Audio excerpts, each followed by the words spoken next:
වහන්සේ දරුවනේ DP education ආයතනයත් ඒ වගේම අධ්‍යාපන අමාත්‍යාංශයේ ප්‍රාචීන භාෂෝපකාර සමාගමත් එකට අත්වැල් බැඳගෙන ප්‍රාචීන භාෂාධ්‍යයනෙහි දියුණුව අභිවෘද්ධිය වගේම ප්‍රාචීන විභාගාපේක්ෂක අපේ හාමුදුරුවන් වහන්සේලාගේ යහපත සුබ සිද්ධිය අරමුණු කොට ගනිමින් DP ප්‍රාචීන අධ්‍යාපනය මාර්ගගත අධ්‍යාපනික වැඩසටහන ඔබ වෙත සමීප කරනවා. එම වැඩසටහනට සමගාමීව ප්‍රාචීන පණ්ඩිත අවසාන උපාධි පරීක්ෂණයෙහි පාලි විෂය දෙවන ප්‍රශ්න පත්‍රය පාලි භාෂාව භාෂා ඉතිහාසය හා පද්‍ය රචනය ප්‍රශ්න පත්‍රයට අදාළව ඉදිරිපත් කරනු ලබන පාඩම් මාලාවේ 59 වන පාඩමයි ආරම්භ කරන්නට සූදානම් වෙන්නේ. මේ පාඩම් මාලාවේදී අපි මේ වෙනකොට කතා බහ කරමින් ඉන්නේ සාම්ප්‍රදායික පාලි ව්‍යාකරණාංග පිළිබඳව. ඒ යටතේ කාරක පිළිබඳවයි අපේ සාකච්ඡාව වෙන් වෙලා තිබෙන්නේ.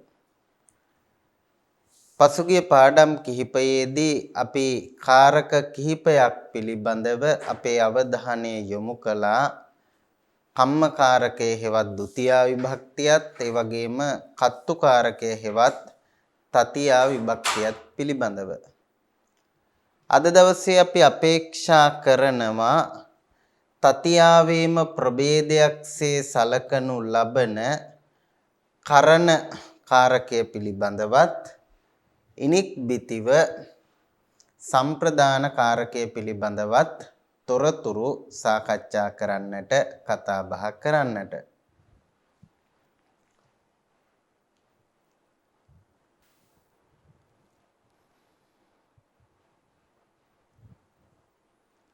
කරණ කාරකය ගත්තොත් අපි මුලින්ම කරණ කියන්නේ කුමක්ද කියන එක හඳුනගෙන ඉමු.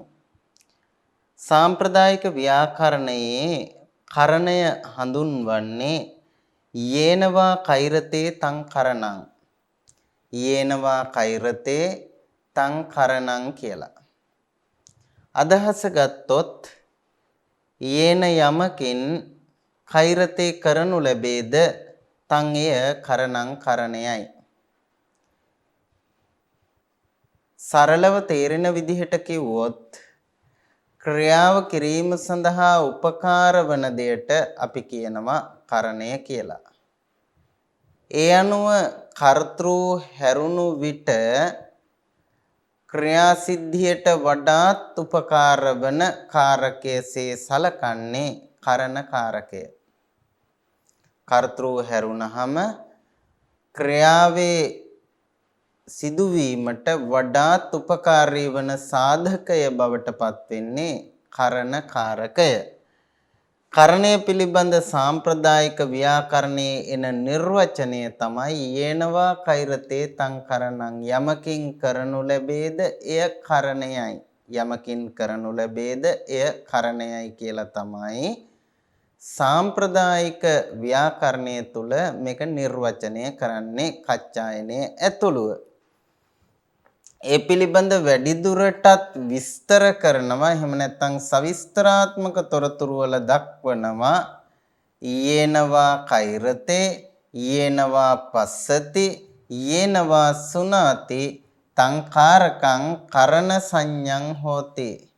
යේනවා කෛරතේ යමකින් කරනු ලැබේද යේනවා පස්සති යමකින් බලනු ලැබේද යේනවා සුනාති යමකින් අසනු ලැබේද තං කාරකං ඒ කාරකය කරණ සංඤං හෝති කරණ කියන සංඥාව ලබනවා කියලා සඳහන් කරනවා.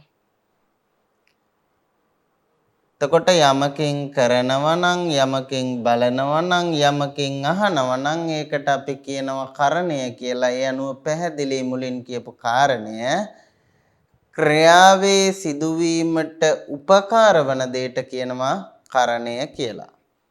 මෙතන ගත්තාම උදාහරණ කීපයකුත් දීලා තියෙනවා. යේනවා කෛරතේ කියන එකට ගන්න පුළුවන් උදාහරණයක් විදිහට දත්තේන වීහිං ලුනාති. දත්තේන වීහිං ලුනාති. දැකතෙන් වී නැත්නම් ගොයන් කපනවා. දත්තේන වීහිං ලුනාති.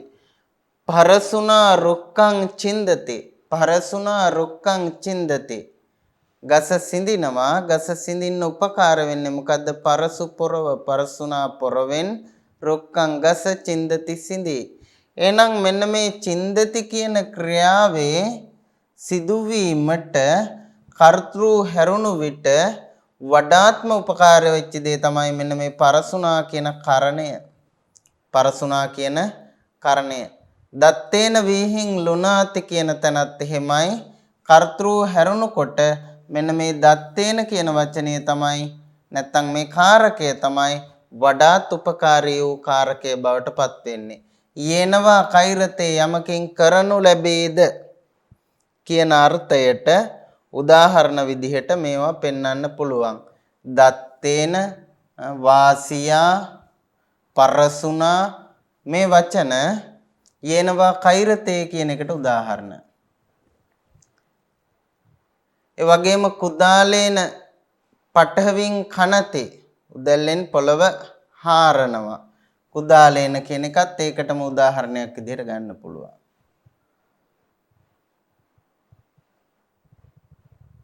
සත්තේන කම්මං කරෝති. සත්තේන ආයුධයෙන් කම්මං කරෝති ක්‍රියාව කරයි. එතනත් යේනවා කෛරතේ කියන එකට උදාහරණ. ඊළඟට ආවා යේනවා පස්සති. යමකින් බලයිද යේනවා පස්සති. චක්ඛුනා රූපං පස්සති. චක්ඛුනා රූපං පස්සති. අනේ යමකින් බලයිද කියන එකට. තව මෙතන තියෙනවා යේනවා සුනාති. යමකින් අසයිද සෝතේන සද්දං සුනාති. සෝතේන සද්දං සුනාති. කනෙන් ශබ්දය අසයි. මෙන්න මේ වගේ තැන්වල ඒ ක්‍රියාව කිරීමට වඩාත් උපකාරී වූ දේ හැටියට අපි සලකන්නේ කරණය. ක්‍රියාව කිරීමට උපකාර වන දේ කරණය කියලා සලකනවා. නිර්වචනයට අනුව ගත්තොත් යමකින් කරනවා නම් ඒකට අපි කියනවා කරණය කියලා. කරනවා නම් විතරක් නෙමෙයි යමකින් කරනවා නම් බලනවා නම් අහනවා නම් ඒකට කියනවා කරණය කියලා. කරණයට අදාළ විභක්තිය කුමක්ද? කරණයට අදාළ විභක්තිය බවට පත් වෙන්නේ තතියා විභක්තිය. එනිසා කියනවා කරණේ තතියා. කරණේ තතියා. කරණාර්ථයේ යෙදිය යුත්තේ තතියා විභක්තියයි. කරණේ තතියා. කරණාර්ථයේ යොදන්න ඕන තතියා විභක්තිය. වෙන විභක්තියක් නෙමෙයි. කරණ කාරකේ තතියා විභක්ති හෝති.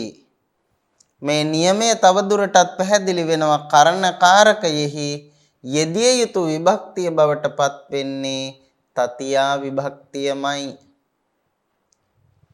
ඒ සඳහා උදාහරණ ලබා දෙනවා. අග්ගිනා කුටින් ජහපේති. අග්ගිනා කුටින් ජහපේති.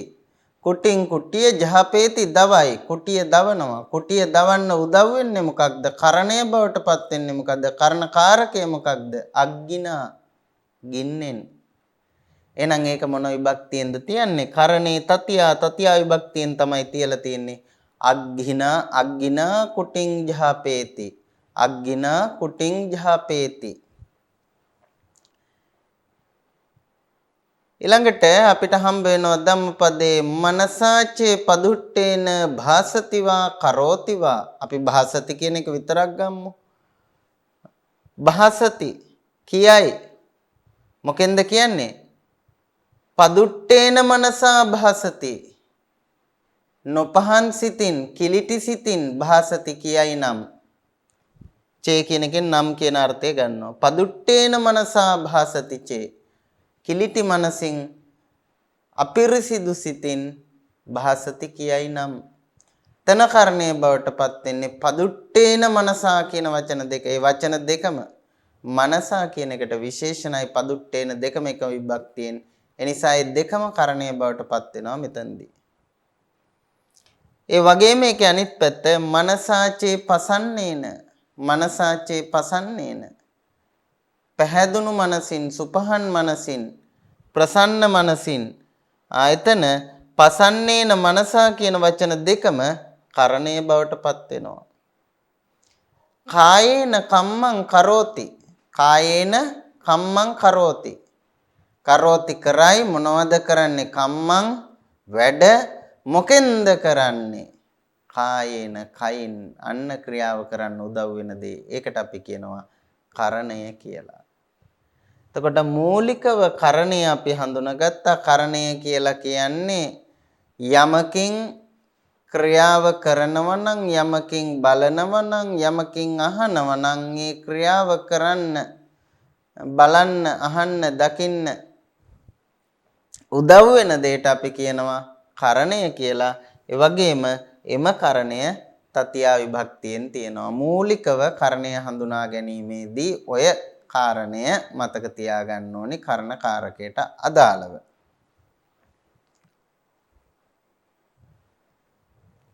ඒ කරණය ගත්තහම ඒ කරණයෙත් ප්‍රභේද කීපයක් තියෙනවා. ඔය කර්ණකාරකෙත් ප්‍රභේද මූලික වශයෙන් ප්‍රභේද දෙකක් තියෙනවා.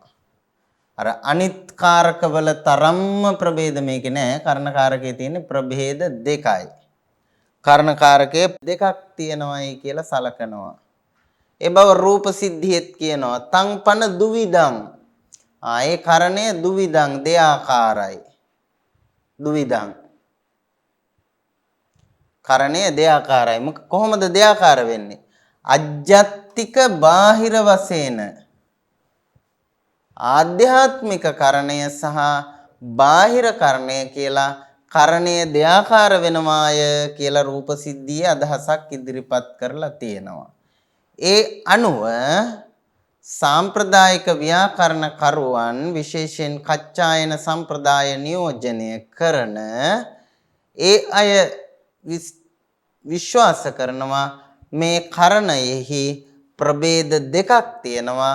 ඒ ප්‍රභේද දෙක තමයි එකක් ආධ්‍යාත්මික කරණය සහ අනෙක බාහ්‍ය කරණය හෙවත් බාහිර කරණය. එහෙමනම් කරණයේ ප්‍රභේද කීයද? කරණයේ ප්‍රභේද දෙකයි. එකක් ආධ්‍යාත්මික කරණය අනිත් එක බාහ්‍ය කරණය. පාලි ක්‍රමයට කිව්වොත් අජ්ජත්තික කරණ සහ බාහිර කරණ වශයෙන් කරණයේ ප්‍රභේද දෙකක් සාම්ප්‍රදායික ව්‍යාකරණය ඇතුලේ පෙන්වා දීලා තියෙනවා. හරි. දැන් ඊළඟ පියවර හැටියට අපි හඳුනගමු මොකක්ද මේ ආධ්‍යාත්මික කරණය සහ මොකක්ද බාහිර කරණය කියන්නේ කියලා. ආධ්‍යාත්මික කරණය කියලා කියන්නේ ක්‍රියාව කරන්න උදව් වෙන දේ එනම් කරණය තමාගේ ශරීරය හා සම්බන්ධ අවයව වලින් එකක් නම් තමාට සම්බන්ධ දෙයක් නම් ඒකට කියනවා අජ්ජත්තික කරණ කියලා. ආධ්‍යාත්මික කරණ කියලා කියනවා ඒකට. අපි ක්‍රියාව කරන්න උපකාර කරගන්නේ තමාගේ ශරීරයට සම්බන්ධ යම් අවයවයක් නම් ඒක අජ්ජත්තික කරණ හෙවත් ආධ්‍යාත්මික කරණ වශයෙන් හඳුන්වනවා. අපි ඒක උදාහරණ ඇසුරෙන් පැහැදිලි කරගමු. මෙන්න මේ විදිහට හත්තේන කම්මං කරෝති. හත්තේන කම්මං කරෝති. කම්මං කරෝති වැඩ කරයි මොකෙන්ද? හත්තේන අතින්. අත කියන්නේ වෙන කොහෙවත් තියෙන එකක් නැහැ. අත තියන්නේ අපේ ඇඟේ. මේ ඇඟේ කෑල්ලක් අත කියන්නේ. ඒ නිසා මේක අයිති වෙන්නේ අජ්ජත්තික කරණ කියන එකට. මේක අයිති වෙන්නේ අජ්ජත්තික කරණ කියන එකට. මට කියන්න පුළුවන් හත්තේන අක්කරං ලිකාමි අතින් අකුරක් ලියමි. අකුර ලිව්වේ මොකෙන්ද? අතින්. අත කාගේද? මගේ. අත කියන්නේ මොකද්ද? මගේ ඇඟේ අවයවයක්. මගේ ඇඟේ අවයවයක් නම් අත හත්තේන කියන එක අජ්ජත්තික කරණයටයි ආධ්‍යාත්මික කරණයට තමයි අයිති වෙන්නේ. ඊළඟට චක්කුණා රූපං පස්සති. චක්කුණා රූපං පස්සති. ඇසින් රූපය බලයි. ඇසින් රූපය බලයි. රූපය බලන්නේ මොකෙන්ද? ඇහෙන්. ඇහැ කාගේද? ඇහැ කාටද අයිති? ශරීරයට අයිති අවයවයක්. ශරීරය තුල තියෙන දෙයක් තමයි කර්ණයේ බවට පත් වෙන්නේ. ඒ නිසා චක්කුණා කියන එක අජ්ජත්තික කරණයටයි අයිති වෙන්නේ. සීසේන භාරං වහාමි හිසින් බර උසුලමි. බරක් ඔළුවේ තියාගෙන යන ගමන් කියනවා සීසේන භාරං වහාමි හිසින් බර උසුලමි. හිස කාගේද? අනුන්ගේද? නෑ, තමන්ගේ. එනිසා ඒක ශරීරයේ අවයවයක්. ඒක අයිති වෙන්නේ අජ්ජත්තික කරණයට. පාදේන සුනකං පහරාමි. පාර යනකොට බල්ලෙක් බුරාගෙන පයින්නවා, පයින් ගහනවා. ගැහුවේ මොකෙන්ද? පයින්. පය කාගේද? තමන්ගේ. පය කොහෙද තියෙන්නේ? ශරීරයේ. ශරීරයේ අවයවයක්. ඒ නිසා පාදේන කියන එක ආධ්‍යාත්මික කරණය හේවත් අජ්ජත්තික කරණයට අයිති එකක්. දැන් පැහැදිලිනේ අජ්ජත්තික කරණය කියන්නේ මොකක්ද කියලා. ඊළඟට අපි බලමු බාහිර කරණය කියන්නේ මොකක්ද කියලා. එහෙම නැත්නම් බාහ්‍ය කරණය කියලා හඳුන්වන්නේ මොකක්ද කියලා. බාහ්‍ය කරණය කියලා කියන්නේ ඕකේ අනිත් පැත්ත. තමාට හෝ තම ශරීරයට අයිති නොවන, ඒ කියන්නේ තමන්ගේ ශරීරයේ අවයවයක් නොවන දෙයක් කරණය බවට පත් වුනොත් ඒකට කියනවා බාහ්‍ය කරණය කියලා. අපේ ශරීරයේ අවයවයක් නෙමෙයි නම් අපිට ඒ වැඩේ කරන්න කරණය බවට පත් වෙන්නේ. ඒක ආධ්‍යාත්මික නැත්නම් අජ්ජත්තික කරණයක් බවට පත් වෙන්නේ. ඒක බාහ්‍ය කරණයක්, බාහිර කරණයක් බවට පත් වෙනවා. උදාහරණයක් විදිහට ගත්තොත් අග්ගිනා කුටින් ජහපේති. අර ඉස්සලා හම්බෙච්ච උදාහරණේ. අග්ගිනා කුටින් ජහපේති. ගින්නෙන් කුටිය ජහපේති දවයි. ගින්න ඇඟේ කෑල්ලක්ද? නෑ, ඇඟේ කෑල්ලක් නෙමෙයි. ඒ නිසා ඒක බාහිර කරණයක්.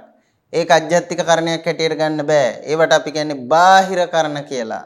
ඒක අපේ ඇඟේ කොටසක් නෙමෙයි. ඇඟේ අවයවයක් නෙමෙයි. පරසුනා රුක්කං චින්දති. පොරවෙන් ගස සිඳී. ගහ කපන්නේ මොකෙන්ද? පොරවෙන්. පොරව ඇඟේ කොටසක්ද? නෑ, ඇඟේ කොටසක් නෙමෙයි. එහෙනම් ඒක මොන කරණයක්ද? අජ්ජත්තික කරණයක්ද? බාහිර කරණයක්ද? බාහිර කරණයක්. ඒක බාහිර කරණයක්. රතේන ගාමං ගච්ඡති. රතෙන් ගමට යයි. ගමට යන්නේ කොහෙ මොකෙන්ද? රතයෙන්. රතේ කියන්නේ බාහිර කරණයක්. එහෙමනම් අපි කරණය හඳුනගත්තා. ඒ වගේම කරණයේ ප්‍රභේද දෙකක් තියෙනවා. අජ්ජත්තික කරණ සහ බාහිර කරණ කියලා. ශරීරයට අයත් අවයවයක් කරණය බවට පත් වුනොත් ඒකට කියනවා අජ්ජත්තික කරණ කියලා. ඉන් බාහිර වූ දෙයක් කරණය බවට පත් වෙනවා නම් ඒකට කියනවා බාහිර කරණය හෙවත් බාහ්‍ය කරණය කියලා.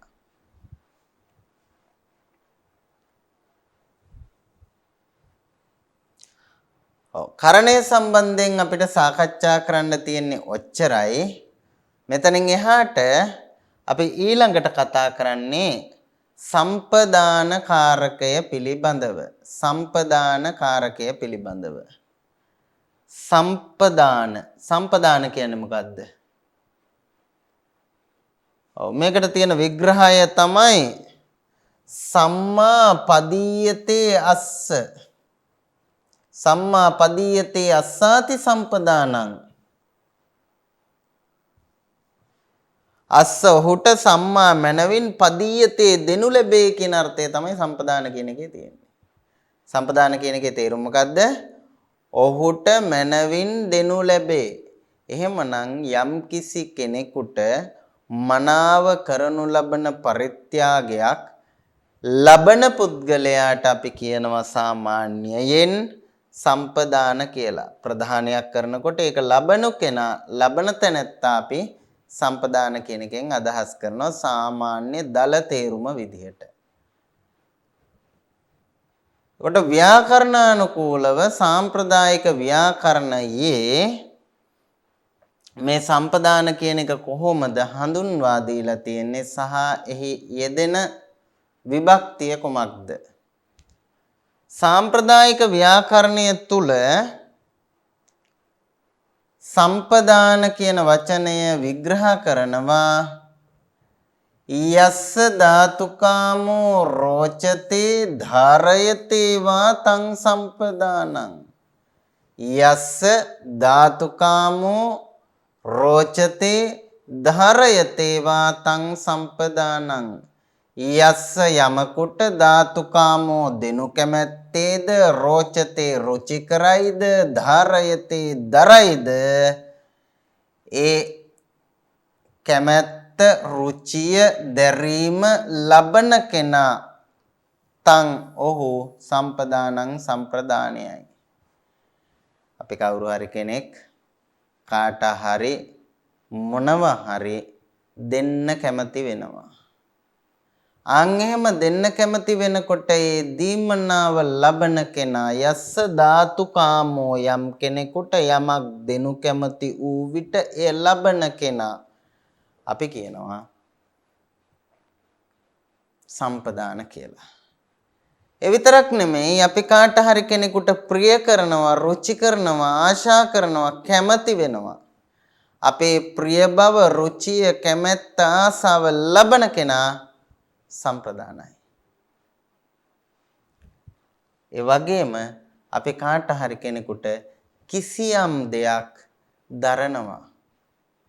කුඩයක් වෙන්න පුළුවන්, කොඩියක් වෙන්න පුළුවන්. ඒ වගේ යමක් දරනවා. ඒ දැරීම උසුලන තැනැත්තා, ඒ දැරීම ලබන තැනැත්තාටත් කියනවා සම්ප්‍රදාන කියලා.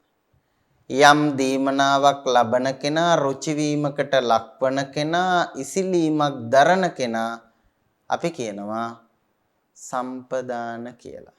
මේ විග්‍රහයට අනුව යස්ස ධාතුකාමෝ රෝචති ධාරයතේ වා තං සම්පදාන යස්ස ධාතුකාමෝ රෝචති ධාරයතේ වා තං සම්පදානං. ඒ පිළිබඳව වැඩිදුරට විග්‍රහ කරනවා මෙහෙම. යස්සවා ධාතුකාමෝ යස්සවා රෝචතේ යස්සවා ධාරයතේ තං කාරකං සම්පදාන සංඥං හෝති. යස්සවා ධාතුකාමෝ යමෙකුට හෝ දෙනු කැමැත්තේද යස්සවා ධාතුකාමෝ යමෙකුට හෝ දෙනු කැමැත්තේද යස්සවා රෝචතේ යමෙකුට රුචි වේද යමෙකුට ප්‍රිය වේද යස්සවා ධාරයතේ යමෙකුට දරනු ලැබේද තං කාරකං සම්පදාන සංඥං හෝති එම කාරකය සම්ප්‍රදාන කියන සංඥාව ලබනවාය කියලා සාම්ප්‍රදායික ව්‍යාකරණයේ විස්තර කරනවා. දැන් ඔය කියපු කතාව උදාහරණ ආශ්‍රයෙන් පැහැදිලි කරගමු මෙහෙම.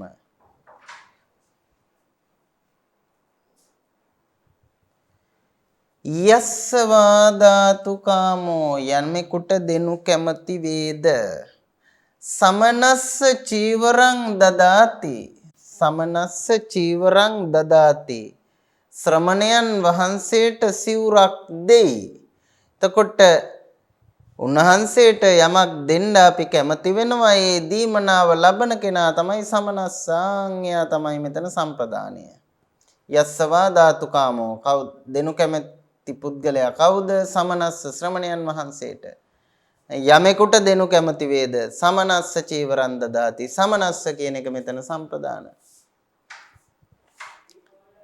ඒ වගේම යස්සවා රෝචතේ යමෙකුට රුචි වේද යස්සවා රෝචතේ යමෙකුට රුචි වේද සමනස්ස රෝචතේ සමනස්ස රෝචතේ සච්ඡං සමනස්ස ශ්‍රමණයන් වහන්සේට සච්ඡං සත්‍යය රෝචතේ රුචි වේ. සත්‍ය ප්‍රියයි. කාටද ප්‍රිය වෙන්නේ? ශ්‍රමණයන් වහන්සේට. සත්‍ය ප්‍රිය වෙන්නේ කාටද? ශ්‍රමණයන් වහන්සේට. එහෙනම් ඒ ප්‍රිය වෙච්ච කෙනා තමයි මෙතන සම්ප්‍රදාන වෙන්නේ. යස්සවා ධාතුකාමෝ කිව්වා සමනස්ස චීවරං දදාති. එතන සමනස්ස චතුත්ථි. ඒ වගේම යස්සවා රෝචතේ යමෙකුට යමක් රුචි වෙනවා නම් ඒ රුචි වෙන කෙනා සමනස්ස රෝචතේ සච්ඡං ශ්‍රමණයන් වහන්සේට සත්‍යය රුචි වේ. ඒ නිසා සමනස්ස කියන එක සම්ප්‍රදානයි. ඊට පස්සේ කිව්වා යස්සවා ධාරයතේ යමෙකුට දරයිද කාටද දරන්නේ දේවදත්තස්ස සුවන්නච්චත්තං ධාරයතේ අඤ්ඤදත්තෝ දේවදත්තස්ස සුවන්නච්චත්තං ධාරයතේ අඤ්ඤදත්තෝ දරණ කෙනා කවුද යඤ්ඤදත්ත යඤ්ඤදත්තෝ ධාරයතේ යඤ්ඤදත්ත දරයි මොකද්ද දරන්නේ සුවන්නච්චත්තං රන් ඡත්‍රයක් ස්වර්ණ ඡත්‍රයක් දරනවලු යඤ්ඤදත්ත කාටද දරන්නේ දැරීම ලබන්නේ කවුද අන්න දේවදත්තස්ස සුවන්නච්චත්තං ධාරයතේ අඤ්ඤදත්තෝ දරන්නේ කාටද දේවදත්තට ඒ දැරීම ලබන කෙනා දේවදත්ත එනිසා එයා තමයි සම්ප්‍රදානය එහෙනම් යස්සවා ධාතුකාමෝ යස්සවා රෝචතේ යස්සවා ධාරයතේ කියන ওই කාරණු වලින් දක්වපු ඒවයි ඒ දීමනාව හෝ රුචිය හෝ එම නැත්නම් දැරීම ලබන තැනැත්තා අපි සම්ප්‍රදානයේ හැටියට සලකනවා. ඇයි මෙහෙම මේ සම්ප්‍රදානය කියලා එකක් මෙතන විස්තර කළේ?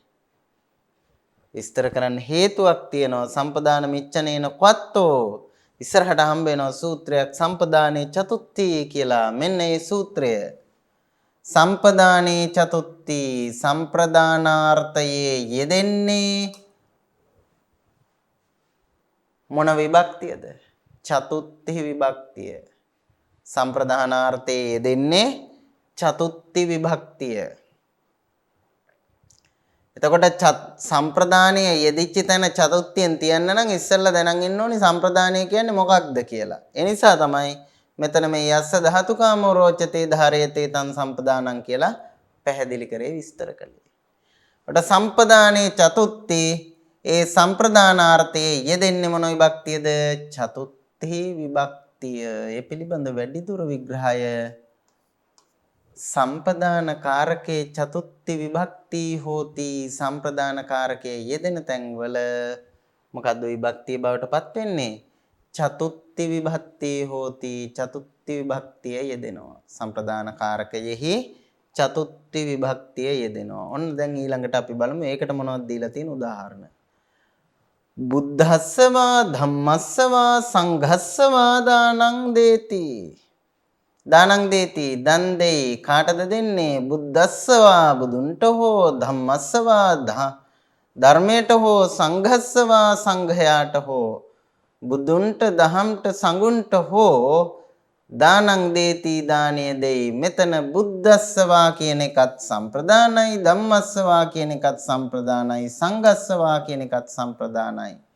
ඔය වචන තුනම සම්ප්‍රදාන විභක්තියෙන් යෙදිලා තියෙන්නේ. ඊළඟට කියනවා දාතා හෝති සමනස්සවා බ්‍රාහ්මනස්සවා. දාතා හෝති දෙන්නෙක් වෙයි කාටද? සමනස්සවා ශ්‍රමණයින්ට හෝ බ්‍රාහ්මනස්සවා බ්‍රාහ්මණයින්ට හෝ. ශ්‍රමණයින්ට හෝ බ්‍රාහ්මණයින්ට හෝ පරිත්‍යාග කරන්නෙක් වෙයි. පරිත්‍යාගය ලබන්නේ කවුද? සමනස්සවා බ්‍රාහ්මනස්සවා. ඒ නිසා මේ වචන දෙක සම්ප්‍රදානයි. චතුත්ථියෙන් තියලා තියෙනවා. චතුත්ථියෙන් තියලා තියෙනවා. දීමනාව ලබන අය නිසා. ශ්‍රමණ ඕක පෙළෙත් අපිට ගොඩාක් හම්බ වෙනවා. ශ්‍රමණ බ්‍රාහ්මණ කියන වචන දෙක බොහෝ වෙලාවට පෙළේ යුගල පද විදිහට යෙදিলা තියෙනවා. හේතුව තමයි බුදුහාමුදුරුවෝ වැඩ ඉඳපු සමාජයේ එහෙම නැත්නම් සමකාලීන සමාජය තුල ප්‍රධාන ආගමික සම්ප්‍රදායන් දෙකයි තිබුණේ. එකක් බ්‍රාහ්මණ සම්ප්‍රදාය, අනෙක් සියලු දෙනාම ශ්‍රමණ සම්ප්‍රදාය නියෝජනය කළා. බ්‍රාහ්මණ සම්ප්‍රදායෙන් පරිබාහිර ශ්‍රමණ සම්ප්‍රදායේ යම් යම් විශේෂතා වෙනස්කම් තිබුණත් ඔවුන් තුල පැවති පොදු සමූහ ලක්ෂණ නැත්නම් සාමූහික ලක්ෂණයේ සැලකිල්ලට අරගෙන ඒ සියලු දෙනා ශ්‍රමණ සම්ප්‍රදාය හැටියට තමයි සලකනු ලබන්නේ. පෙළෙත් ගොඩක් තැන්වල හම්බ වෙන්නේ සමන බ්‍රාහ්මනා කියන වචන දෙක. බුදුහාමුදුරුවෝ ශ්‍රමණ සම්ප්‍රදාය නියෝජනය කළේ. ඔය කියන සුප්‍රසිද්ධ ෂඩ් ශාස්ත්‍රවරුත් ශ්‍රමණ සම්ප්‍රදාය නියෝජනය කළේ. බ්‍රාහ්මණයින් හැරුණු විට ඊතුරු සියලු දෙනා ශ්‍රමණ සම්ප්‍රදාය නියෝජනය කළා. ඒ නිසා සමන බ්‍රාහ්මණ කියන පද දෙකේ පෙළෙත් බහුලව යෙදিলা තියෙනවා යුගල පද හැටියට. සමනස්සවා බ්‍රාහ්මනස්සවා ශ්‍රමණේකට හෝ බ්‍රාහ්මණේකට හෝ දාතා හෝති දෙන්නෙක් වෙයි.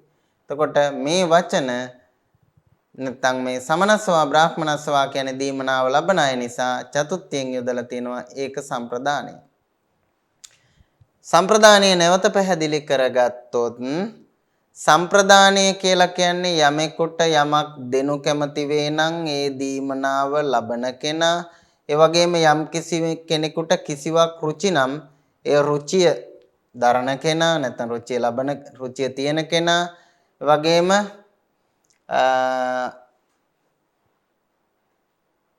යම් කෙනෙකුට යමක් දරනවා නම් ඒ දැරීම ලබන කෙනා අපි කියනවා සම්ප්‍රදානය කියලා. සම්ප්‍රදාන කියන එකේ විග්‍රහය තමයි සම්මා පදීයතේ අස්සාති සම්පදානං. ඔහුට මෙය මනවින් දෙනු ලැබේ කියන අර්ථයෙන් තමයි සම්ප්‍රදාන කියලා කියන්නේ.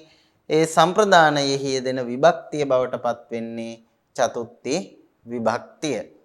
ඊළඟට අපි බලමු ඔය කියපු සම්ප්‍රදානයේ තියෙන නැත්නම් සම්ප්‍රදාන කාරකයේ තියෙන ප්‍රභේද මොනවද? සම්ප්‍රදානයේ තියෙන විශේෂතා මොනවද? වෙනස්කම් මොනවද කියන එක අපි ඊළඟට විමසලා බලමු.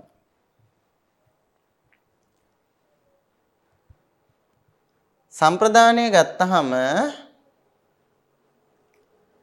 අර අපි කලින් කතා කරපු කාරක වගේ මේ කියන්නේ කම්ම, කත්තු, කරණ වගේම ඒ කාරක වගේම සම්ප්‍රදාන කාරකයක් ප්‍රභේදගත වෙනවා. ප්‍රභේද කීයකට අයත්ද? ප්‍රභේද විදිහට ගත්තොත් සම්ප්‍රදාන කාරකයේ ප්‍රභේද 3ක් තියෙනවා. ප්‍රභේද කීයක් තියෙනවද? 3ක් තියෙනවා. මොනවද ප්‍රභේද 3? එකක් අනිවාරණ, අනික අජ්ජේසන, ඒ වගේම අවසාන එක අනුමති කියලා. අනිවාරණ, අජ්ජේසන සහ අනුමති කියලා සම්ප්‍රදානයේ කොටස් 3කට බෙදලා දක්වලා තියෙනවා සාම්ප්‍රදායික ව්‍යාකරණය ඇතුලේ. මේ බෙදීම් බොහෝ වෙලාවට මේ කතා කරන බෙදීම් එකක්වත් අපිට කච්චායනයේ තුල දකින්න ලැබෙන්නේ නැහැ. මේවා තියෙන්නේ බොහෝ විට රූප සිද්ධිය ඇතුලේ. නමුත් මම ඒවත් මේ පාඩම් මාලාව ඇතුලේ කතා කරනවා. හේතුව තමයි අපි බාලාවතාරයේ රූප සිද්ධිය දෙකම හදාරලා තමයි ප්‍රාචීන අවසානයේදී කච්චායනය හදාරන්න එන්නේ. ඒ වගේම කච්චායනය හදාරනකොට අපෙන් විෂය නිර්දේශයේ ඉල්ලලා තියෙන්නේ එකී ව්‍යාකරණ කරුණු පිළිබඳ විග්‍රහාත්මක දැනුමක් අපෙන් අපේක්ෂා කරනවායි කියලා. එතකොට අපිට පුළුවන් වෙන්න ඕනේ අපි දැන් අවසාන කෘතිය විදිහට කච්චායනය හදාරනකොට ඊට කලින් හදාරපු බාලාවතාරය හෝ රූපසිද්ධිය සමග විශේෂයෙන් රූපසිද්ධියත් එක්ක කච්චායනේන කරුණු ගලපලා අඩු වැඩි එකතු කරගෙන ඒ ව්‍යාකරණාංග පිළිබඳ ප්‍රාමාණික දැනුමක් ඇති කරගන්න පුළුවන් බවට පත්විය යුතුයි. එනිසා මේ අනිවාරණ, අජ්ජේසන, අනුමති කියන සම්ප්‍රදානයේ තියෙන ප්‍රභේදත්‍රය දක්වලා තිබෙන්නේ කච්චායනේ නෙමෙයි. ඒකට ලියවුණු පරිවාර ග්‍රන්ථයේ. ඒ කියන්නේ රූප සිද්ධියේ. මේක මම නිකන් කියන කතාවක් නෙමෙයි. මෙන්න තියෙනවා රූප සිද්ධි පාඨය. මෙන්න මේ විදිහට තමයි රූප සිද්ධියේ ඒ බව දක්වලා තියෙන්නේ. කොහොමද රූප සිද්ධිය කියන්නේ? තංපන ත්‍රිවිධං දීයමානස්සා නිවාරණජ්ජේසනානුමති වශයෙන් තංපන තං කියලා කියවතන සම්ප්‍රදානයට තං ඒ සම්ප්‍රදානය පන වනාහි ත්‍රිවිධං තුන් ආකාරයි. කොහොමද? දීයමානස්ස දෙනු ලබන්නා අනිවාරණ ඒ වගේම අජ්ජේසන අනුමති වශයෙන් මේ වචන තුනම සංදි වෙලා තමයි දීයමානස්සානිවරණ අජ්ජේසනානුමති වශයෙන් කියලා හැදිලා තියෙන්නේ. දීයමානස්ස අනිවාරණ අජ්ජේසන අනුමති වශයෙන් ත්‍රිවිධං. එතකොට අනිවාරණ අජ්ජේසන අනුමති කියලා සම්ප්‍රදානයේ ප්‍රභේද ත්‍රයක් තියෙන බව රූප සිද්ධියේ දක්වලා තියෙනවා. දැන් අපි බලමු මේ අනිවාරණ කියන්නේ මොකක්ද? අජ්ජේසන කියන්නේ මොකක්ද? සහ අනුමති කියලා කියන්නේ මොකක්ද කියලා. පළවෙනි එක අනිවාරණ. අනිවාරණ කියන්නේ මොකක්ද? අනිවාරණ. නිවාරණ. නිවාරණ කියන්නේ මොකක්ද? නිවාරණ. නිවාරණය කරනවා. මද්ද්‍රව්‍ය නිවාරණ සතිය. කියන්නේ මද්ද්‍රව්‍ය නැති කරනවා කියන එක. නිවාරණය කරනවා කියන්නේ නැති කරනවා, වළක්වනවා කියන අදහස. එතකොට මේ නිවාරණ කියන එකට මුලින් න ආපුහම වාරණය කරන්නේ එහෙම නැත්නම් නිවාරණය කරන්නේ නැහැ. න වෙනුවට ආපුහම මේක අනිවාරණ බවට පත් වෙනවා. අනිවාරණ කියන්නේ වළක්වන්නේ නැහැ කියන එක. අනිවාරණ කියන්නේ මොකද්ද? වළක්වන්නේ නැහැ, නවත්තන්නේ නැහැ. එහෙනම් අනිවාරණ කියලා කියන්නේ අනිවාරණ සම්ප්‍රදානය කියලා කියන්නේ කවුරු හරි කෙනෙක් යමක් දෙනකොට ඒ දෙන දේ වළක්වන්න, නවත්වන්න ලබන කෙනා උත්සාහ නොකරනවා නම් ආන් ඒකට කියනවා අනිවාරණ සම්ප්‍රදාන කියලා.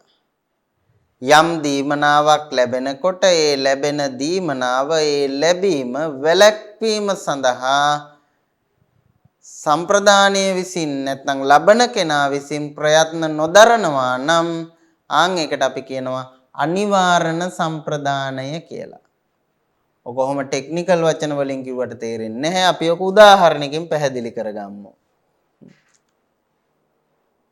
බුද්දස්ස පුප්පං පූජේති. බුද්දස්ස පුප්පං පූජේති. අපි පන්සලට ගියපු වෙලාවක විහාරයට ගිහිල්ලා බුදුහාමුදුරුවන්ට මල් ටිකක් අරන් ගිහිල්ලා මල් ටික තියලා පූජා කරනවා. එක මලක් කියන්නකො නෙළුම් මලක් අරන් ගිහිල්ලා බුදුහාමුදුරුවෝ ඉස්සරහින් තියලා පූජා කරනවා.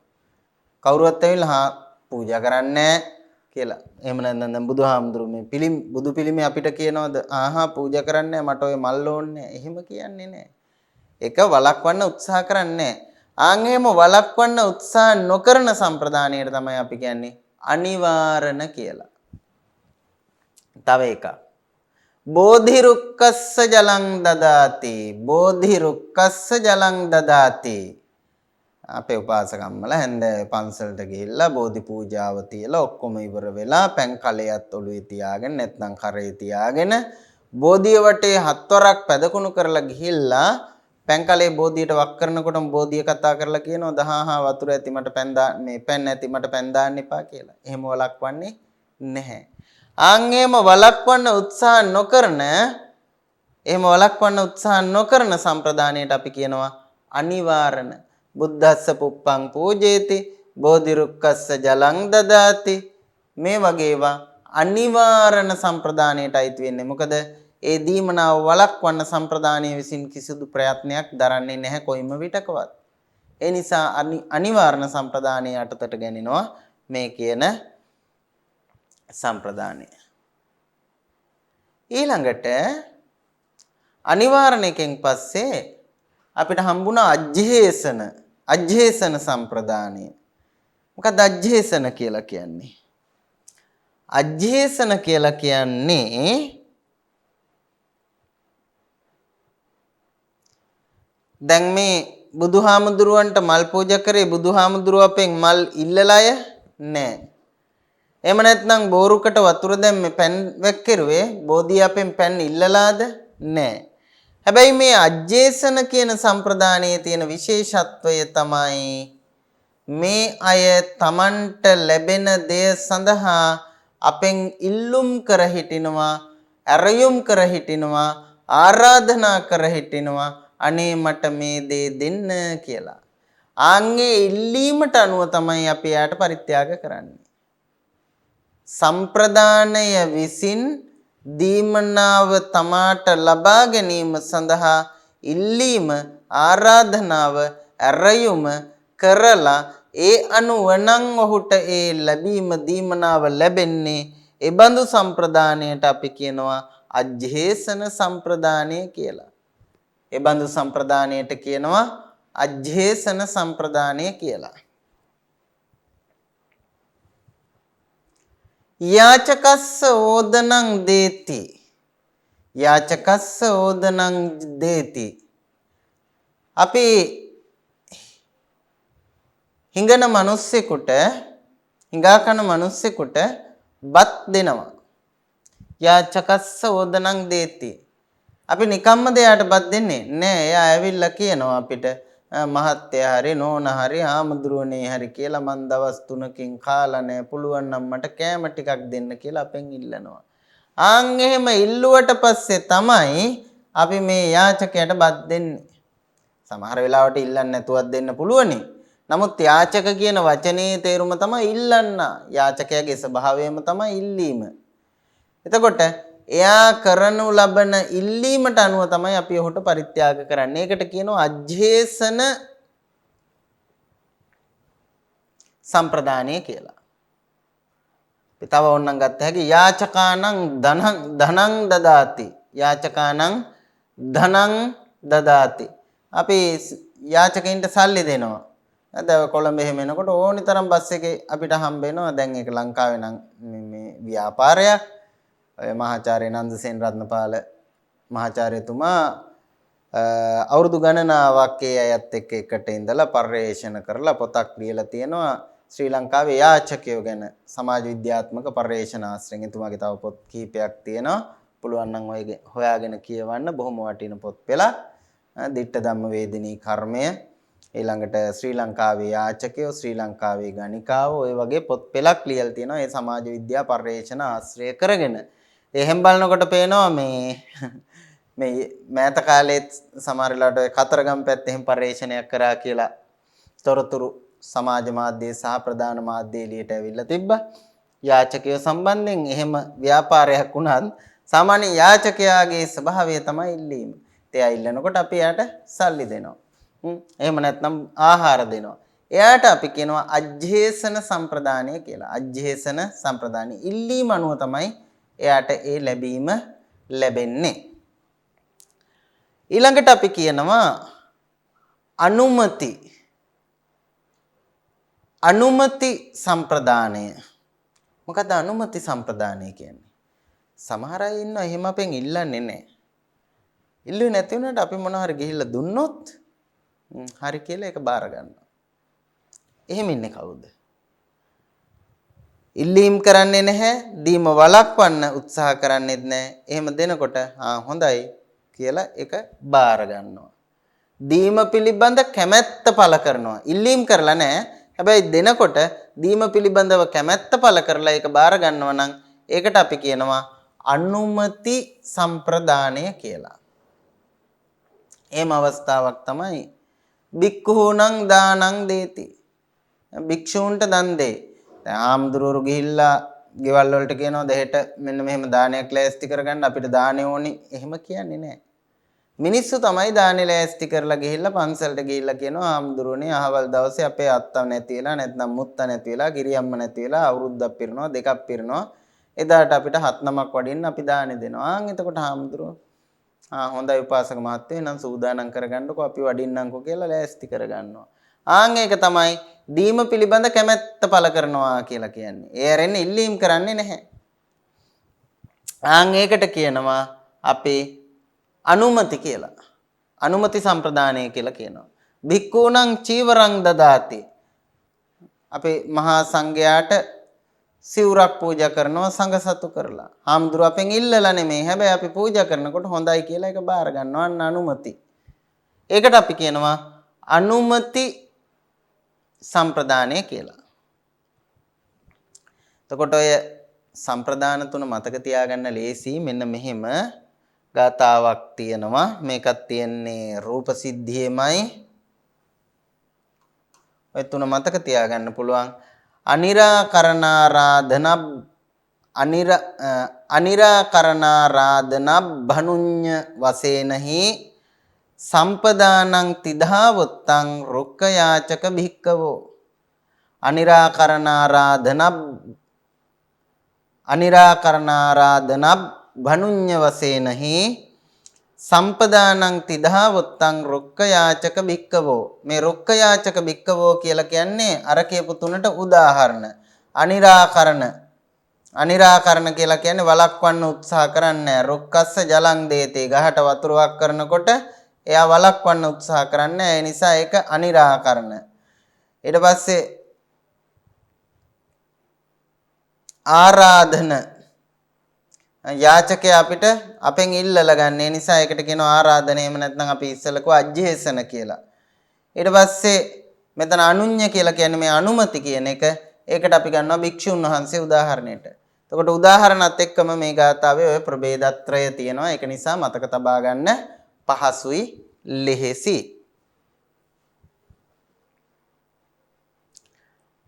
මනන් දැන් අපි සම්ප්‍රදානය කියන්නේ මොකක්ද කියන එක හඳුනාගත්තා සහ එහි ප්‍රභේද මොනවාද කියන එක හඳුනාගත්තා. දැන් මෙතන ඉඳලා අපි උත්සාහ කරනවා මේ සම්ප්‍රදාන කාරකයේ යෙදෙන විශේෂ අවස්ථාවන් එහි තියෙන විශේෂතා ආදී පිළිබඳව අපේ සැලකිල්ල යොමු කරන්න. මේ පාඩමේදී අපිට ඒ සියලුම කරුණු ගැන සාකච්ඡා කරලා අවසන් කරන්න හැකියාවක් ලැබෙන්නේ නැහැ. මොකද ඒ තරමටම මෙහි විශේෂ අවස්ථා රාශියක් තියෙනවා.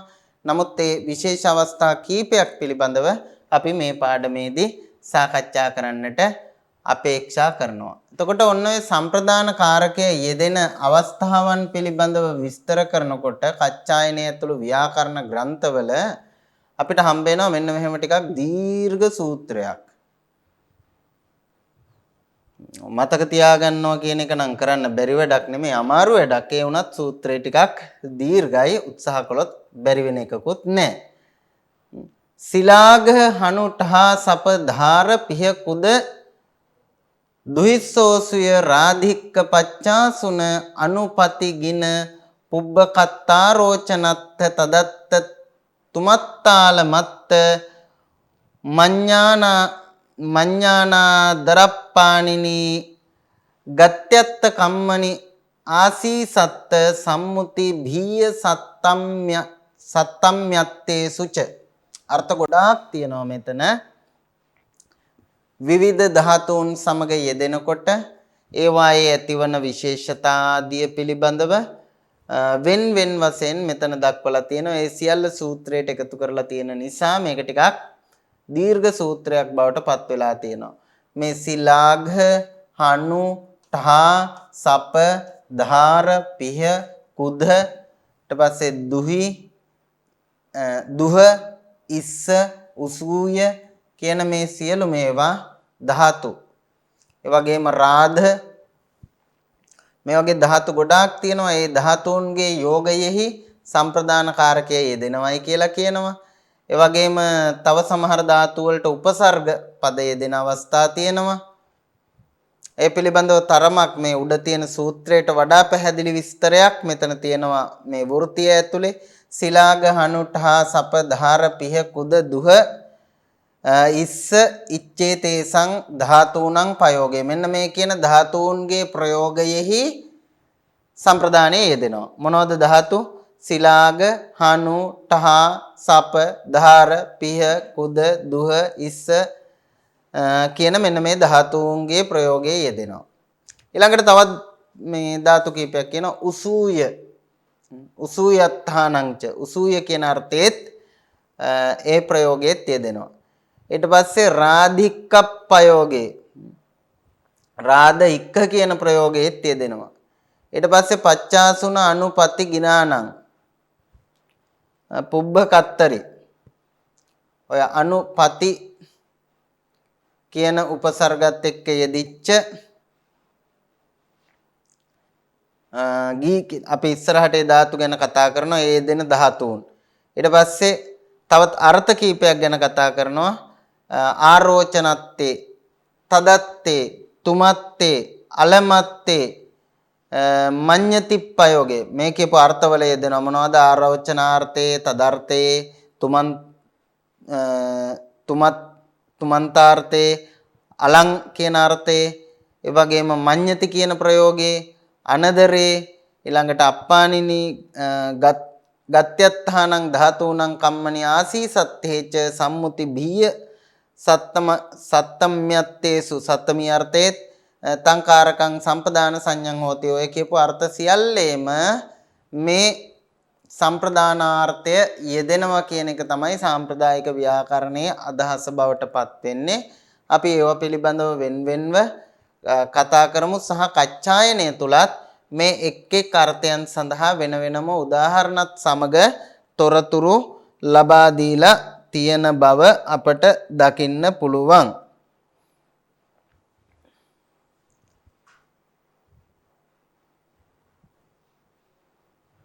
අපි ඉස්සෙල්ලම බලමු මේ සිලාග ආදී ධාතු යෝගයේ කොහොමද සම්ප්‍රදාන කාරකය යෙදෙන්නේ කියලා.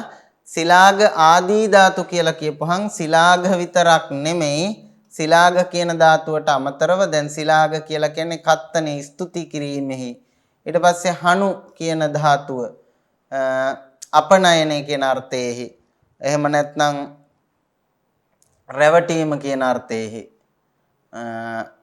ඨහා කියන ධාතුවේ තේරුම තමයි ගති නියුත්තිම්හි නැවතී සිටීම කියන අර්ථය. ඊළඟට සප කියන ධාතුව යෙදෙනවා අක්කෝසේ ආක්‍රෝෂ කිරීමෙහි. දර කියන ධාතුව ධාරණේ දැරීමෙහි. පිහ කියන ධාතුව ඉච්ඡායන් කැමති වීමෙහි.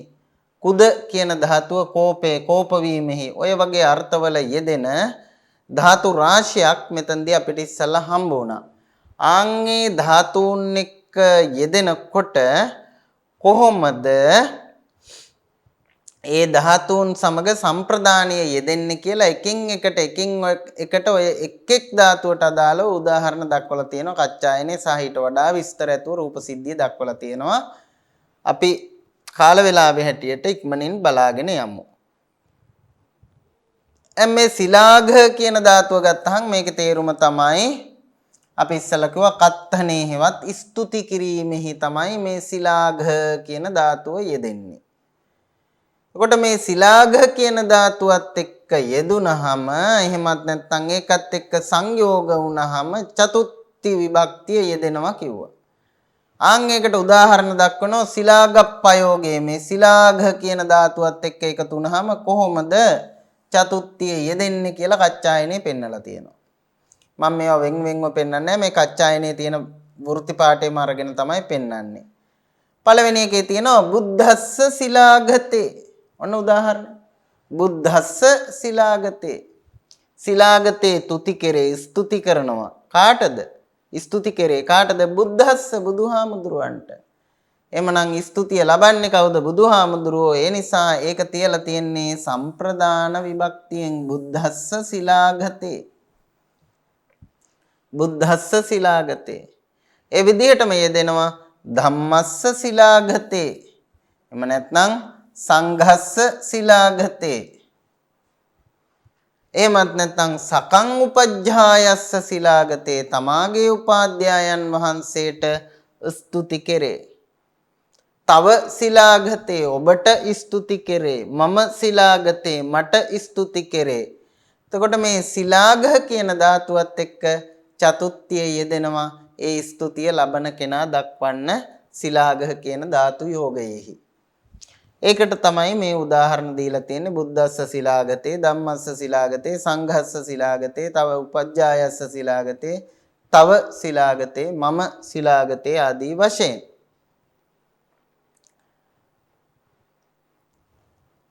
ඊළඟට අපිට පේනවා මේ හනු කියන ධාතු යෝගයේ කොහොමද චතුත්ථිය යෙදෙන්නේ. හනු කියන ධාතු යෝගයේ.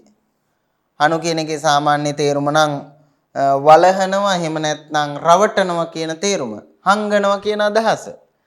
එතකොට හනුප්පයෝගේ හනු කියන ධාතු මේ ප්‍රයෝගයෙහි කොහොමද දෙන්නේ? හනුතේ තුයිහමේව තුයිහං ඒව නුඹවම හනුතේ වලහනු ලැබේ. උඹවම රවට්ටනවා කියන එක. තමුන්වම රවට්ටනවා නැත්නම් මේ තමුසෙම රවට්ටනවා කියන එක තමයි තුයිහමේව හනුතේ නුඹවම රවට්ටනවා ඔබවම රවට්ටනවා කියන එක. තුයිහමේව හනුතේ මයිහමේව හනුතේ මාවම රවට්ටනවා මාවම රවට්ටනවා. රැවටීමට ලක් වෙන කෙනා තියන්නේ චතුත්ථියෙන්. රැවටීමට ලක් වෙන කෙනා තියන්නේ චතුත්ථියෙන්. තුයිහං මයිහං මේවා චතුත්ථ විභක්ති පද. තුයිහං මයිහං තොපට වලහයි මට වලහයි වලහයි කියලා කියන්නේ හංගනවා කියන එක. ඒ කියන්නේ රවට්ටනවා කියන එක. තුයිහං ඒව හනුතේ ඔබටම වලහයි මයිහං ඒව හනුතේ මටම වලහයි නැත්නම් මටම හංගයි. එහෙම නැත්නම් අපිට ගන්න පුළුවන් ආචාර්යස්ස හනුතේ ගුරුවරයාට වලහයි හංගයි. ඔය විදිහට ඕනි විදිහකට හදා ගන්න පුළුවන්. එතකොට මේ හන කියන ධාතුව හනු කියන ධාතුව සමගත් චතුත්ථ විභක්තිය යෙදෙනවා. ඒ සමග සංයෝග වුණාම බැඳුනහම එකතු වුණාම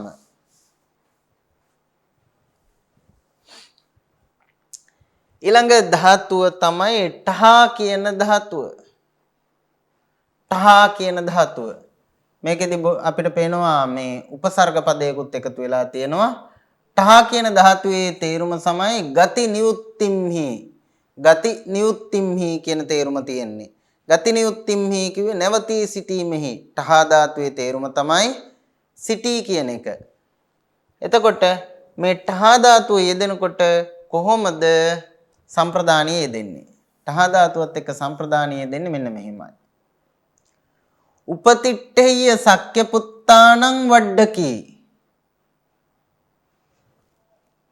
උපතිට්ඨේය සක්්‍ය පුත්තානං වඩ්ඩකි.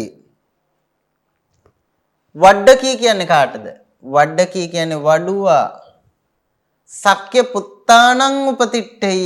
මෙතන සක්්‍ය පුත්තානං කියලා අන්න චතුත්ථයෙන් තියලා තියෙනවා.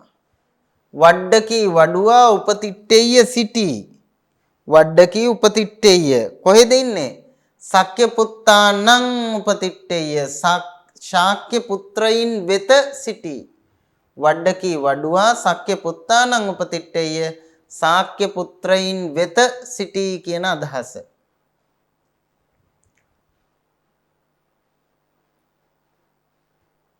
ඔය ළඟට තවත් එහෙම අවස්ථාවක් මේ බික්කුස්ස භුඤ්ජන්තස්ස පාණීයේනවා විධූපනේනවා උපතිට්ඨේය.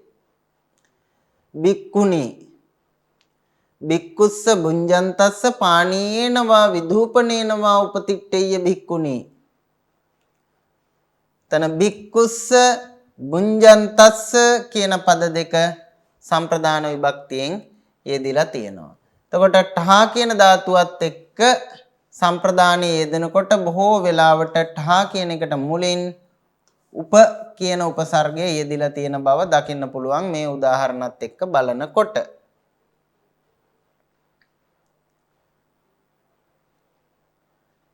ඊළඟට අපට උතන හම්බ වෙච්ච තව ධාතුවක් තමයි සප කියන ධාතුව.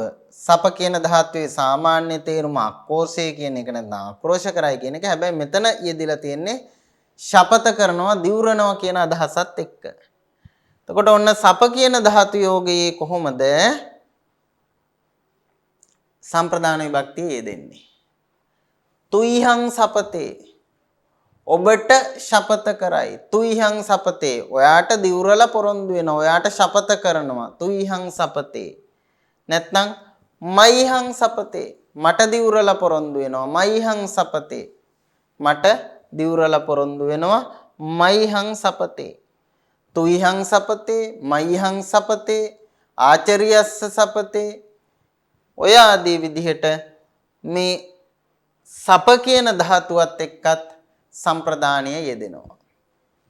තවත් එහෙම ධාතුවක් තමයි ධර කියන ධාතුව. ධර කියන ධාතුවේ තේරුම තමයි දැරීම කියන අදහස. ඔය ධර කියන ධාතුවෙන් ධම්ම කියන පදයක් හැදෙන්නේ. ධර ධාතුවෙන් තමයි ධම්ම කියන පදයක් හැදෙන්නේ. ඒ නිසා අට කතාවල එහෙම මේ ධම්ම කියන වචනේ සමහර අට කතාවල තෝරලා තියෙනවා. ඔකට ගොඩාක් තේරුම් සහ මේ විග්‍රහයන් තියෙනවා. ඇතැම් තැන්වල තෝරලා තියෙනවා චතුසු අපායේසු පතමානේ සත්‍ය අපතමානේ කତ୍වා ධාරේති ති ධම්මෝ. හතර අපායේ වැටෙන මිනිස්සු සතර අපායට වැටෙන්න දෙන්නේ නැතුව අපතමානේ කତ୍වා ධාරේති ති ධම්මෝ දරාගෙන ඉන්න හන්ද ධර්මයේ කියලා කියනවායි කියලා එක නිර්වචනයක් අට කතාවල අපිට හම්බ වෙනවා මේ ධම්ම කියන එකට. ඒ නිර්වචනය ඉදිරිපත් කරලා තියෙන්නේ මෙන්න මේ ධර කියන අර්ථය අරගෙන ධම්ම කියන වචනේ හැදෙන්න මුල් වෙච්ච.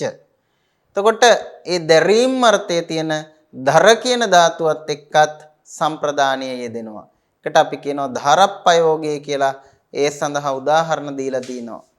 කොහොමද? සුවන්නං තේ ධාරයතේ තේ ඔබට සුවන්නං රන් ධාරයතේ දරනු ලැබේ. තේ ඔබට සුවන්නං රන් ධාරයතේ දරනු ලැබේ. එතකොට ඔය විදිහට ධර කියන ධාතුවත් යෙදෙනවා. අපි ඔය මුලින් කතා කරපු සම්ප්‍රදානය යෙදෙන අර්ථ අතරින් ඊටාම සීමිත ප්‍රමාණයක් විතරයි. ඒ කියන්නේ ධාතු කීපයක් යෙදෙන ආකාරය විතරයි මේ සාකච්ඡා කළේ. තව අර්ථ රාශියක් තියෙනවා මේ සම්ප්‍රදාන කාරකය එහෙම නැත්නම් චතුර්ථ විභක්තිය යෙදෙන ඒවා පිළිබඳව අපි තව සවිස්තරාත්මකව අපේ ඉදිරි පාඩමේදී සාකච්ඡා කරන්නට අපේක්ෂා කරන බවත් සිහිපත් කරමින් අදට අපේ පාඩම මෙතකින් හමාර කරන්නටයි සූදානම. නැවත මීළඟ පාඩමෙන් හමු වනතුරු සියලු දෙනාටම තෙරුවන් සරණ ප්‍රාර්ථනා කරනවා.